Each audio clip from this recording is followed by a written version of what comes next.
हम इसे मूव नहीं करेंगे और साथ ही साथ हम इसमें मूवमेंट भी डालेंगे।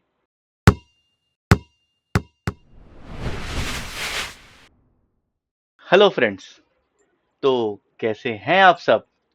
उम्मीद करता हूँ बहुत ही ज़्यादा अच्छे होंगे। तो आइए आज हम बात करते हैं एक ऐसे एनिमेशन की जो हमारा कैरेक्टर है वो नॉर्मल पोजीशन में होता है, रुका हुआ होता है, एक स्पेसिफिक पोज में होता है, लेकिन साथ में वो लाइव भी होता है। यानी हम इसे पूरी तरह से रोक नहीं सकते जैसा कि हम 2D में करते हैं। इन 3D एनिमेशन हमें जो कैरेक्टर है उसमें कुछ बारीकियों को ध्यान में रखना होता है। तो 3D एनिमेशन में ऐसे क्या चेंजेस होते हैं जो 2D एनिमेशन में नहीं होते, इन बारीकियों को हम इस नए सेशन में देखेंगे।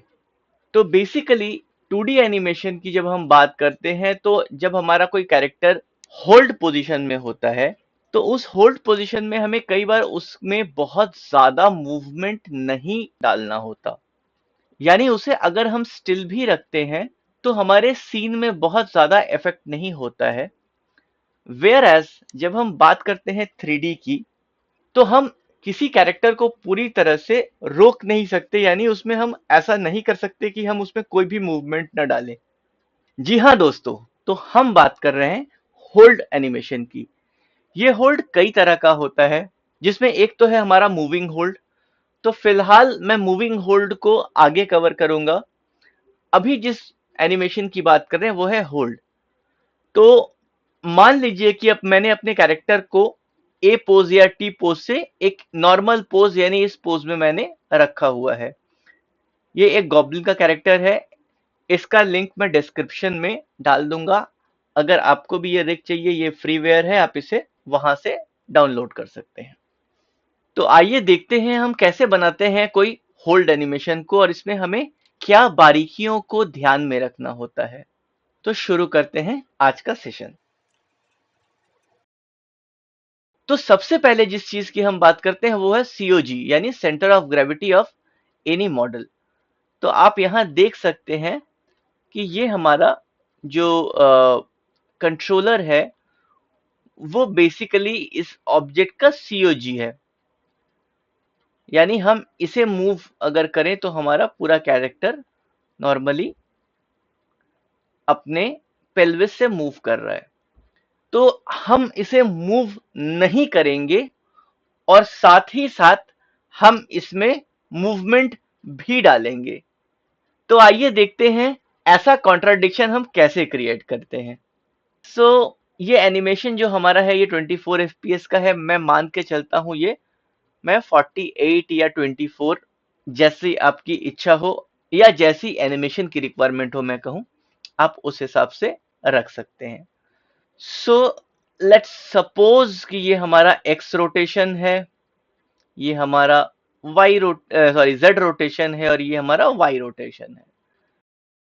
तो हम इसके फर्स्ट फ्रेम में जाते हैं और एक की फ्रेम लगाते हैं, एस प्रेस करते हैं और सिमिलरली हम इसके लास्ट फ्रेम में जाकर एक की फ्रेम लगाते हैं। और इसके बाद हम इसके एनिमेशन में जाकर इसके ग्राफ एडिटर में जाते हैं और सबसे पहले हमने जो देना है वो है इसके रोटेशन में एक मूवमेंट। अब आप देख सकते हैं कि यहाँ पर एक स्ट्रेट लाइन दिख रही है, यानी अभी हमारे एनिमेशन में कोई मूवमेंट नहीं है। तो मैं क्या करता हूं, इन दोनों की फ्रेम्स को सिलेक्ट करता हूं और इनके एंड के हैंडल्स को सिलेक्ट करता हूं शिफ्ट दबाकर, और मैं इनको नीचे की तरफ प्रेस करता हूं। अब ये एक तरीका है जिससे मैंने एक्चुअली में इसके की फ्रेम में डायरेक्टली कोई चेंजेस नहीं किए, लेकिन इसके फ्लो में मैंने चेंजेस कर दिए हैं, जिसकी वजह से अगर आप देखेंगे तो इसमें एक हल्का मूवमेंट जनरेट हो गया है। क्योंकि मैंने Z रोटेशन में डाला है तो ये साइड बाय साइड रोटेट हो रहा है। तो सिमिलरली मैं साइड बाय साइड मूवमेंट के लिए हमारे पास X की है। तो अब हम इसके एक्स पोजीशन पे की डालते हैं। सो ट्रांसलेट एक्स में मैं जाता हूं और सिमिलरली मैं दोनों की फ्रेम्स को सिलेक्ट करता हूं और दोनों की फ्रेम के हैंडल्स को भी शिफ्ट के साथ सिलेक्ट करता हूं और इसमें एक चेंजेस डालता हूं। तो आप देख सकते हैं कि ये एक हल्का पोजीशन में भी इसके चेंज आ रहा है।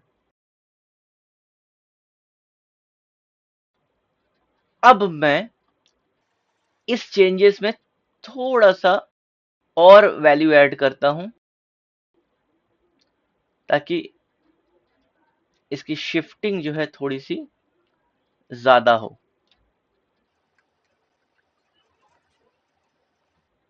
अब जब इसके साइड बाय साइड मूवमेंट्स हो रहे हैं, आप देख रहे हैं, तो आपको हमेशा ये ध्यान रखना है कि बॉडी अपने आप को बैलेंस करता है। यानी अगर आपकी पेल्विस की मूवमेंट प्लस एक्स डायरेक्शन में हो रही है तो आपके टॉर्सो की मूवमेंट माइनस एक्स में होगी, ताकि ओवरऑल हमारे बॉडी का जो बैलेंस है वो सेम हो।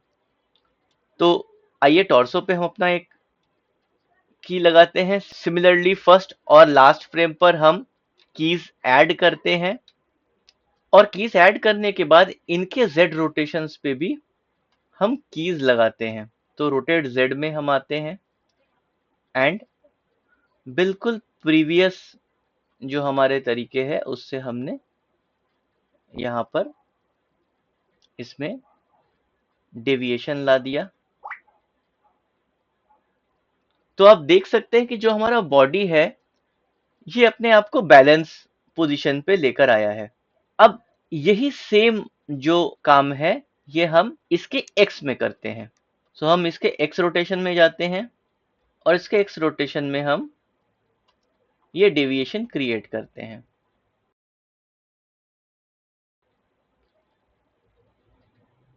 ये डेविएशन मुझे कुछ ज्यादा लग रहा है, मैंने इसे कम कर दिया।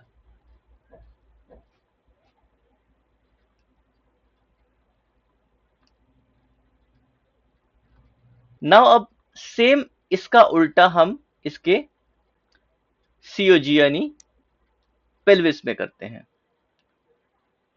आप देख सकते हैं ये हमारा एक्स रोटेशन है, मैंने इसके एक्स रोटेशन को सिलेक्ट किया और शिफ्ट दबाकर मैंने इसके हैंडल्स को सिलेक्ट किया और मैं बिल्कुल उसके अपोजिट एक हल्का सा मूवमेंट मैंने क्रिएट किया है।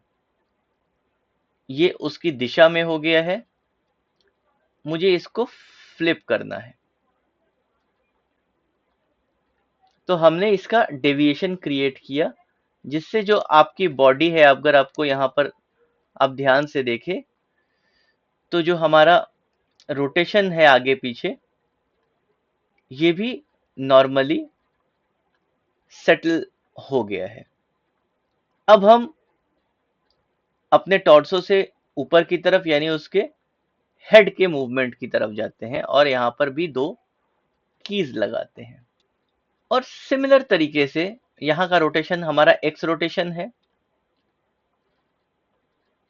हमने अपने की फ्रेम्स को सिलेक्ट करना है और हल्का एक डेविएशन क्रिएट करना है।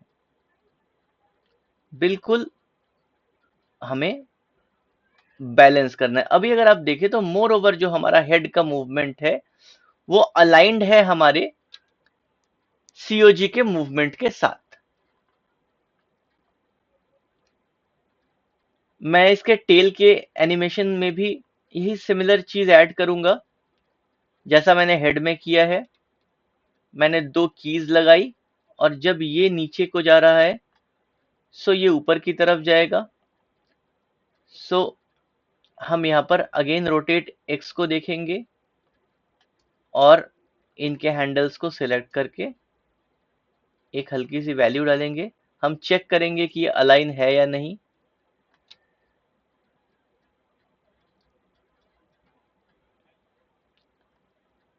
और हम इसके अलाइनमेंट को चेक कैसे करेंगे आप यहाँ पर देख सकते हैं। लेट सपोज मैंने इसे चेंज कर दिया तो अब जो इसकी मूवमेंट है ये मोर ओवर सेटल्ड है। टेल में कई सारे चीजें हैं, तो मैं अभी टेल को बहुत प्रॉपरली कवर नहीं करूंगा। इसके लिए टेल के लिए मैं स्पेसिफिक एक अलग वीडियो आपको इंट्रोड्यूस करूंगा, जिसमें टेल के एनिमेशन को हम किस तरह से करते हैं उसके बारे में हम डिस्कस करेंगे। फिलहाल मैं इसके बॉडी के एनिमेशंस को देखता हूँ। अभी मैंने सिर्फ टेल को हल्का सा बैलेंस मोड में डाला हुआ है। अब मैं बात करता हूँ इसके आर्म्स की। तो आप देख सकते हैं कि जैसे हमारा ऑब्जेक्ट है उसके हिसाब से जो आर्म्स का एनिमेशन है वो भी थोड़ा सेटल हो जाए, तो इसमें हमारा जो मूवमेंट है वो एक्स और जेड डायरेक्शन में होगा।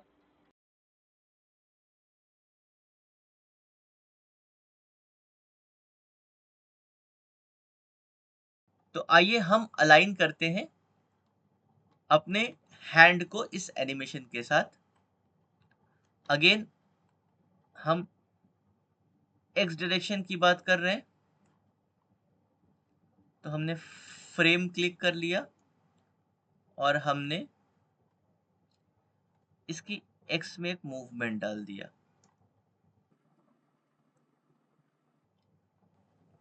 और आप यहाँ देख सकते हैं कि यहाँ पर हमारा जो हैंड है वो बॉडी के साथ अलाइन हो गया है, सेटल हो गया है।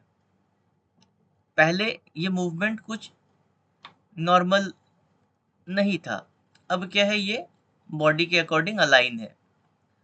और सिमिलरली हमने अपने फोर आर्म्स को भी डालना है उसी मोड पर। X rotation. फोर आर्म्स का जो मूवमेंट है वो हमारे शोल्डर मूवमेंट्स के अगेंस्ट होगा, यानी उल्टी तरफ।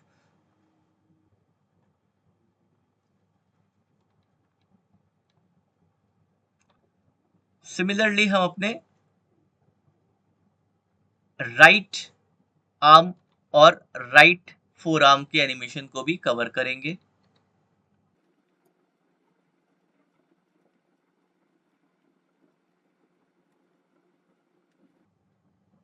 अब आप यहाँ देख सकते हैं कि मैंने इसे उल्टी तरफ डाला है, तो इसका मूवमेंट जो है ये उल्टी तरफ हो रहा है, ये सेटल्ड नहीं है।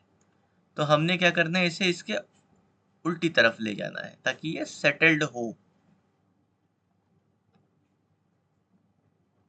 और थोड़ा कम करना है इससे, क्योंकि होल्ड एनिमेशन बिल्कुल एक सटल एनिमेशन होता है, इसमें बहुत ज़्यादा मूवमेंट्स नहीं होते। और हम अपने फोर आर्म्स में भी इसी तरह से एनिमेशन को डालेंगे।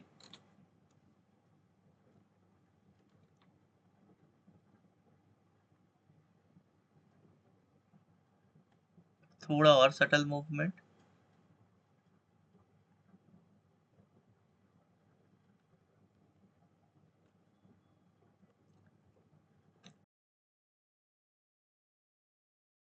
और एक हल्का सा मूवमेंट मैं इसके सीओजी में अप एंड डाउन पोजीशन पे भी डालना चाहता हूं।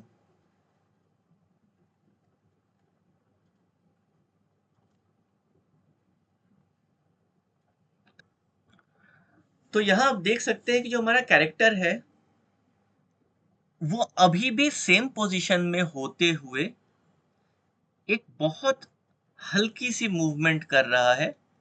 यहाँ मैं एक हल्का सा ट्विस्ट ऐड करना चाहूंगा। मैं एक बहुत हल्की सी मूवमेंट इसके आईज में ऐड कर रहा हूँ। इसे, ये ऑप्शनल है, इसे आप चाहे तो डाल सकते हैं या चाहे तो नहीं भी यूज कर सकते। मैं इसको लिविंग दिखाने के लिए थोड़ा सा इसके आई में एक हल्की सी मूवमेंट डालता हूँ। मैंने यहाँ पर एक हल्का सा मूवमेंट ले लिया है और यहाँ तक मैं इसे होल्ड रखता हूँ।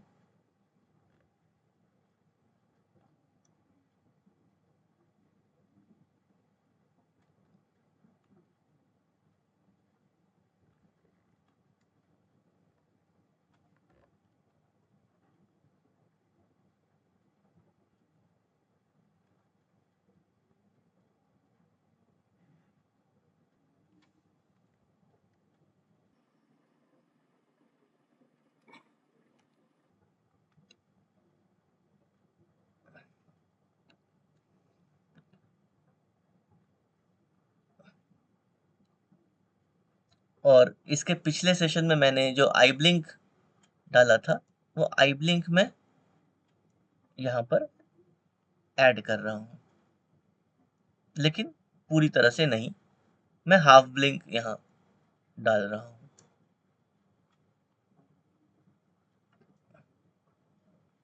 -0.4 और ये -0.4 यहाँ पर भी वही होगा और यहाँ पर भी वही होगा।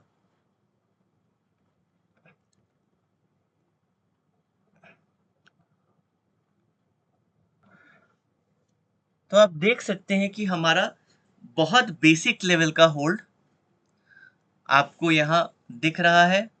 आइडेंटिकली इस एनिमेशन को और हम रिफाइन कर सकते हैं। जैसे हमने अभी रिस्ट में इसके कोई एनिमेशन नहीं डाला है, हमने इसके क्लोज में कोई एनिमेशन नहीं डाला है, हमने इसके शोल्डर में कोई एनिमेशन नहीं डाला है, तो हम वो सारी चीज़ें भी डाल सकते हैं।